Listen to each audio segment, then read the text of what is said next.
안녕하세요. 지도로 보는 성경여행 박경숙 목사입니다. 지난 시간 에레미야의 소명을 담은 서론을 돌아보았고, 오늘부터는 유다를 향한 예언 본론 여행을 시작하겠습니다. 에레미야의 40년 사역은 유다 말기의 마지막 5왕 시대를 향하여 전개됩니다. 그 중 요시야 왕과 그의 아들 여호아하스 시대를 만나보겠습니다. 요시야, 여호아하스 시대라 하지만 분량 면에서는 20대 0.3% 정도의 비중입니다. 에레미야서는 방대한 분량임에도 불구하고 주제별로 구성이 되어 있습니다. 때문에 정확히 분류하기 어렵다는 사실을 전제로 시대 순으로 분류하여 진행하겠습니다. 요시야 왕 시대의 에레미야의 예언은 하나님과 이스라엘과의 특별한 관계를 소개로 시작합니다. 예루살렘을 향하여 내 신혼의 때의 사랑을 언급하시면서 하나님과 이스라엘은 혼인관계임을 선포합니다. 이스라엘 백성들이 하나님과 언제 결혼했나요? 시내산에서 모세의 중재로 언약을 맺고 율법을 받아들인 것을 하나님과 이스라엘 사이의 결혼 관계로 규정합니다. 언약적 차원에서 하나가 되는 결혼입니다. 이스라엘은 하나님의 성물, 곧 여호와의 소산 중 첫 열매임을 선포합니다. 때문에 이스라엘을 삼키는 자는 어느 민족 어느 나라 할 것 없이 재앙이 닥칠 것이라며 하나님의 특별하신 보호 아래에 있음을 각인시킵니다. 이스라엘은 열방 가운데 거룩하게 분리하여 특권을 부여했음을 강조하고 있습니다. 현재 유다가 저지르고 있는 악에 대한 선포입니다. 생수의 근원이 되는 하나님을 버린 것과 스스로 웅덩이를 팠는데 터진 웅덩이를 팠다는 것입니다. 생수의 근원이 되신 하나님을 버린 것은 이스라엘이 하나님과 맺은 언약 관계를 무시했다는 것이고, 스스로 터진 웅덩이를 팠다는 것은 생명도 없고 생명을 줄 수도 없는 우상을 만들고 섬긴 것을 가리킵니다. 유다의 배교 행위를 6가지 비유로 나타내고 있습니다. 나는 순종하지 아니하리라 하면서 멍에를 꺾고 결박을 끄는 짐승은 하나님과의 언약 파기에 대한 비유입니다. 행음하는 여인의 비유는 영적으로 다른 신에게 제사하는 것을 가리킬 뿐만 아니라 실제적으로 이교 제사 의식에 포함된 혼음일 수도 있습니다. 한마디로 우상 숭배의 비유입니다. 귀한 포도나무, 즉 극상품 포도나무를 심었는데 이방 포도나무의 악한 가지는 의의 열매를 맺지 못함의 비유입니다. 성욕이 바란 암낙타가 수꽃을 찾아 이리저리 날뛰는 발빠른 암낙타 비유는 유다가 우상 숭배에 집착하여 억제하지 못하는 불순종을 상징합니다. 성욕의 헐떡이는 암낙에는 바알을 갈망하는 음란한 우상 숭배의 모습을 생생하게 보여주는 것입니다. 도둑이 붙들리면 수치를 당함같이 환난 날에 철저히 수치당할 것에 대한 비유입니다. 이와 같은 6가지 비유를 통하여 당시 유다의 죄악상이 얼마나 심각한지를 보여주고 있습니다. 3장에서는 유다의 음란과 행악을 보여주고 있는데, 하나님을 향하여 배역한 이스라엘이 간음을 행하였으므로, 영적 간음, 우상 숭배를 하였으므로 하나님이 그를 내쫓고 그에게 이혼 증서까지 주었으되 아수르에게 멸망한 역사적 사실을 말씀하고 있는 것이죠. 그의 반역한 자매 유다가 두려워하지 아니하고 자기도 가서 행음함을 내가 보았노라. 유다가 이스라엘의 패망을 보고도 깨닫지 못하는 어리석음을 지적하고 있는 것입니다. 유다가 진심으로 하나님께 돌아오지 아니하고 거짓으로 돌아오는 척 했다는 것입니다. 이는 요시야 종교개혁 이후와 관계되는 말씀으로 종교적 행사는 활발했는지 모르나 참된 회개가 부족했다는 것을 지적하고 있습니다. 배역한 이스라엘이 반역한 유다보다 상대적으로 덜 범죄했다는 것입니다. 유다가 더 악하다는 것이죠. 유다의 종교개혁 운동이 시작된 지 얼마 지나지 않아 다시 등을 돌렸다는 것입니다. 아직 기회가 있다고 회개를 촉구하고 있습니다. 너희는 묵은 땅을 갈고 가시덤불에 파종하지 말라. 유다라는 이 토지는 과거 므낫세 통치 이후에 악행이라는 가시덤불로 만연해졌습니다. 때문에 가시덤불을 회개의 쟁기로 갈아엎으라고 요청하는 겁니다. 또한 너희는 스스로 할례를 행하고 마음 가죽을 베고 나 여호와께 속하라. 육체의 할례가 아니라 지성과 의지와 감정을 담고 있는 마음, 즉 내적 삶 전체의 할례를 요구하고 있습니다. 네 마음의 악을 씻어버리라.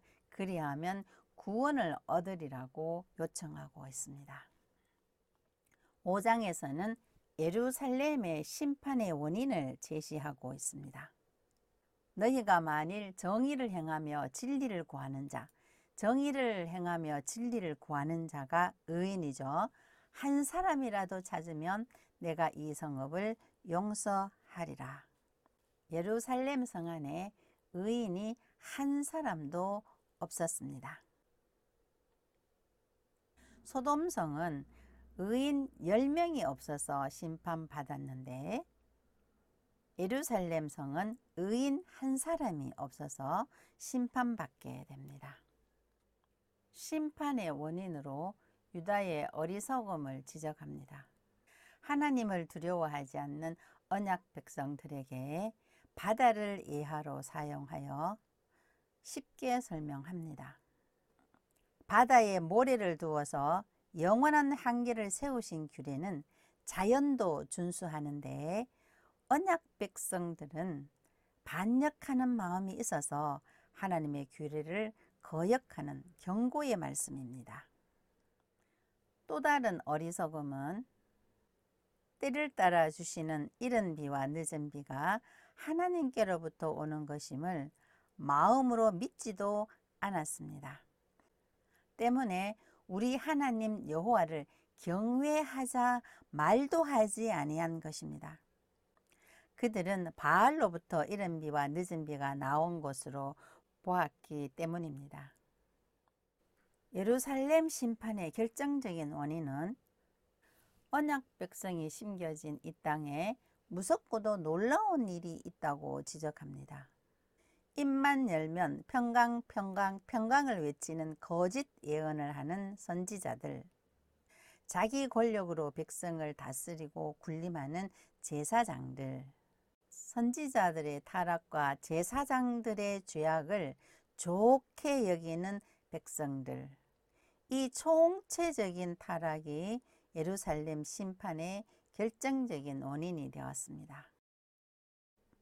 유다에 대한 확실한 심판을 나타내는 6장에서는 베냐민 자손들에게 예루살렘으로부터 도망쳐서 피난하라는 것은 예루살렘이 베냐민 지파 영역에 속해 있었기 때문입니다.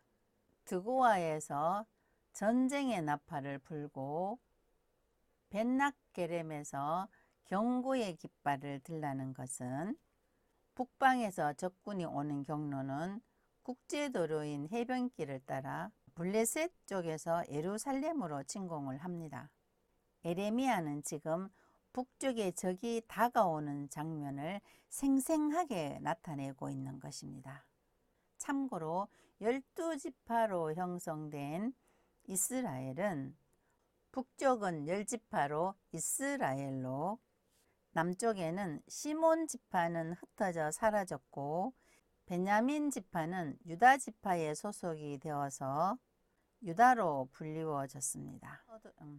북방에서 쳐들어오는 민족은 활과 창을 가지고 말을 타고 전사같이 대열을 벌이고 시온의 딸인 예루살렘을 치려고 한다며 경고하고 있습니다. 이런 재앙은 여호와께서 그들을 버리셨기 때문임을 선포합니다. 11장에서는 언약을 깨뜨렸다고 언약의 요구 조건에 충실한 경고의 말씀을 담고 있습니다. 배경은 요시야 당시 대제사장 hil기야에 의해 율법책 발견 후 종교개혁과 관련이 있다고 봅니다. 이 언약은 애굽 땅에서 이끌어내던 날에 그들에게 명한 것이라, 즉 시내산 언약을 말씀하고 있는 겁니다. 시내산 언약은 서로에게 의무를 다하는 쌍무적 언약입니다. 언약 관계가 유지되려면 서로 상호 간에 의무를 잘 지켜야 된다는 것입니다. 너희가 내 말을 잘 듣고 내 언약을 지키면이라는 조건부입니다. 순종하면 하나님의 소유, 제사장 나라, 거룩한 백성이 되는 복을 누리게 됩니다. 예레미야를 통하여서는 너희는 내 백성이 되겠고 나는 너희 하나님이 되리라 라고 거룩한 백성 부분만 언급하고 있습니다. 불순종하게 되면 언약적 저주가 임하게 되죠. 신명기 28장에 자세히 기록되어 있습니다. 불순종의 최종 단계는 여호와께서 너를 땅 이 끝에서 저 끝까지 만민 중에 흩으실 것이라고 기록하고 있습니다. 언약을 깨뜨린 구체적인 증거를 제시하는데 다른 신들을 섬겼기 때문입니다.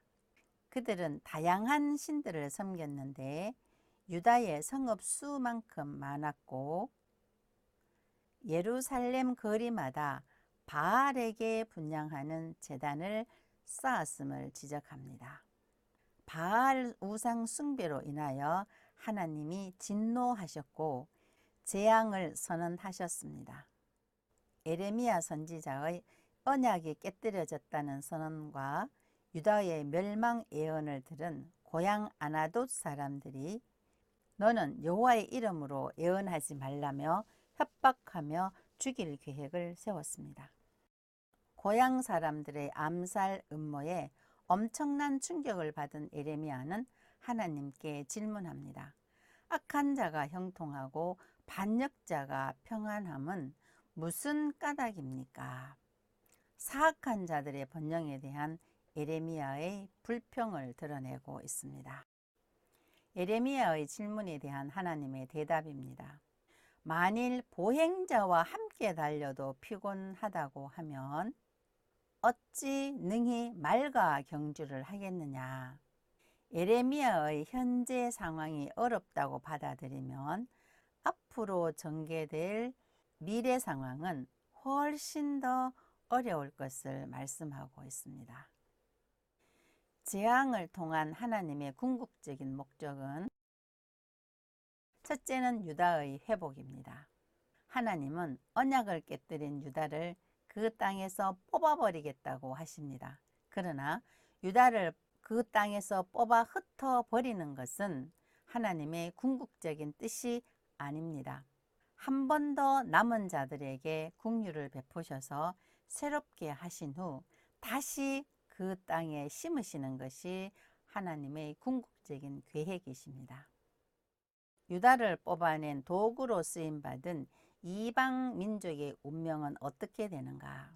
당연히 뽑힘을 받아서 심판을 받습니다.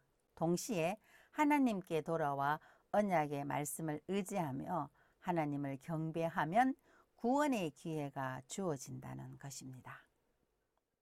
여호아하스 시대의 예레미야 선지자의 예언은 단 3절뿐입니다. 아버지 요시야 왕이 무깃도 전투에서 애굽 왕 느고에 의해 죽임을 당한 후에 백성들에 의해 왕위에 등극한 왕입니다. 하나님 보시기에 악을 행하였으므로 통치 3개월 만에 애굽 왕 바로 느고 2세에 의해 폐위당한 왕이죠. 여호아하스 왕에 대한 예가입니다. 너희는 죽은 자를 위하여 울지 말고 잡혀간 자를 위하여 슬피 울라. 죽은 자는 요시야 왕이고 잡혀간 자는 여호아하스 왕입니다. 예레미야는 여호아하스가 예루살렘으로 돌아올 수 없을 것이며 애굽에서 죽게 될 하나님의 심판을 예언하고 있습니다. 이렇게 하여 오늘은 유다를 향한 예레미야의 예언으로 요시야와 여호아하스 시대를 여행하였고 여호야김과 그의 아들 여호야긴 시대를 준비하여 다시 찾아뵙겠습니다. 함께 하신 여러분 대단히 감사합니다.